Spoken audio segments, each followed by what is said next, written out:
Okay guys, this is John from Stormforce Fitness. Today I've got Craig Ballantyne on the line to talk fat loss. Craig, thanks for taking the time to speak to me today. It's always good to get some views from across the pond. Yeah, good to speak with you too, John. Okay, now I don't want this to become another kind of no aerobics and no processed food interview. I think those are getting a little bit tired. So I was hoping we could start focusing on how we can start taking people to a kind of higher level in terms of fat loss, if that's alright with you. Yeah, we'll try. Okay, good stuff. Now I know you're a big fan of supersetting exercises. In other words, we sort of pair up 2 or 3 exercises and perform them with sort of little rest. How do you choose what exercises go together in your supersets, and why do they work so well in terms of dropping fat?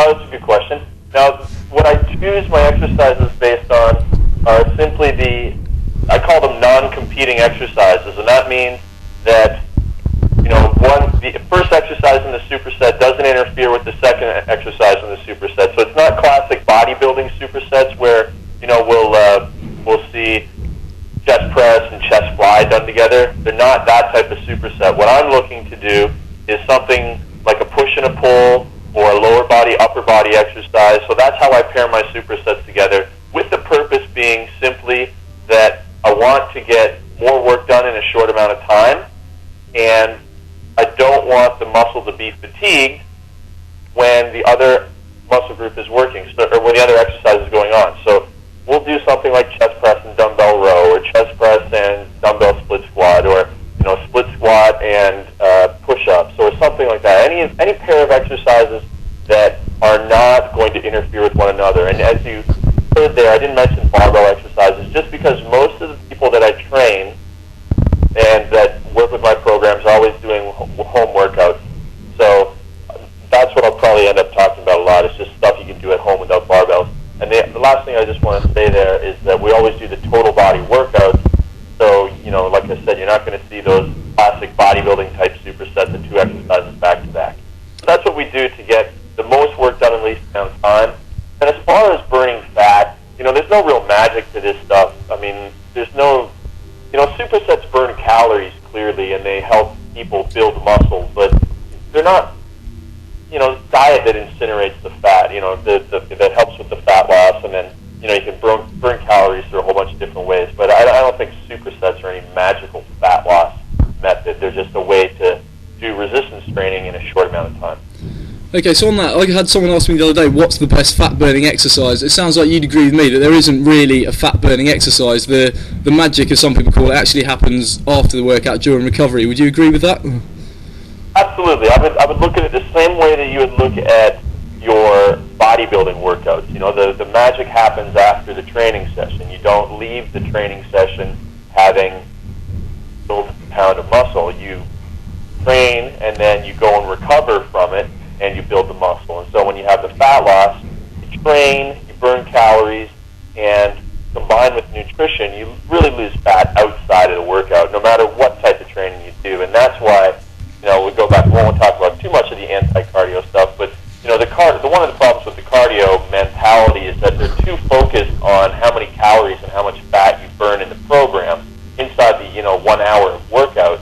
But that's not what we should be focused on. We should be focused on the entire 24-hour period. So that's what I certainly agree with you there. The one other thing I would mention is that I don't believe in necessarily fat burning exercises, but certainly there's I call them fat burning movements, or the best 5 fat burning type movements are really the best 5 movements that should be in any total body training program, which is a squat, a pushing exercise, a pulling exercise, single leg exercise, and a total body ab exercise. And if you get all those in one workout, then you can make sure that you've trained almost every muscle group in the body. So I have a program called the Big 5 Fat Burning Circuit, and that's how we run down those. So it's all looking at how to get the maximum amount of work done in a short amount of time.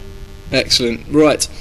Okay, so, we pretty much all know that you need to be challenging your body every time you train. Do you think there's an optimal way to do this in terms of sort of periodization? How do you approach changing rest times, increasing weights, altering sets and reps from week to week? Do you have any particular structure for that?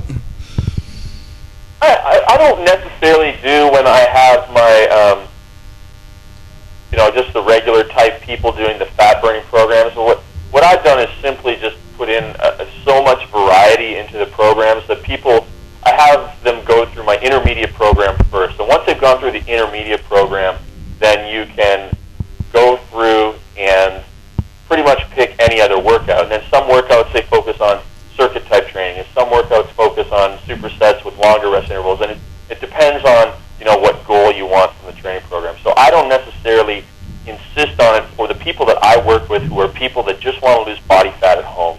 That doesn't necessarily play into how we train that much. Okay, so long as the intensity's there, then you're going to see results. Is that pretty much what you're saying? Yeah. Excellent. Definitely. And you can get a little more specific if you've got someone who's got a real individual goal. Then you can say, okay, we're going to use this program, and we're going to change it in a little more orderly fashion. But if we are taking someone who wants to lose, 30 pounds, periodization isn't something that we need to put a whole lot of emphasis on right now. It's really just, obviously making sure that they build up and are able to do more and more. We don't start them off too hard, but there's nothing that is going to be magical about the next program that comes after, as long as they make sure that they've built up and are prepared. Okay, brilliant. I'm glad you said about variety, actually, because my next question was, people seem to get obsessed with either doing dumbbell training or kettlebell training or bodyweight only training. It seems like you either do one or the other. I mean, personally, I think this is sometimes done just to kind of stand out in a niche market. I mean, what are your thoughts? Do you think there's one best fat loss tool? No, absolutely not. And it's going to, like, for the people that I work with, again, it's mostly about what you have in the house. And so that's why we put so many different variety types of training up there. I mean, I like some kettlebell exercises, but I could never personally just do a kettlebell only type training program. It would really take some of the joy out of training for me, because I really like the barbells and the dumbbells and some bodyweight exercises. It's the same way with bodyweight. I wouldn't want to only do bodyweight exercises.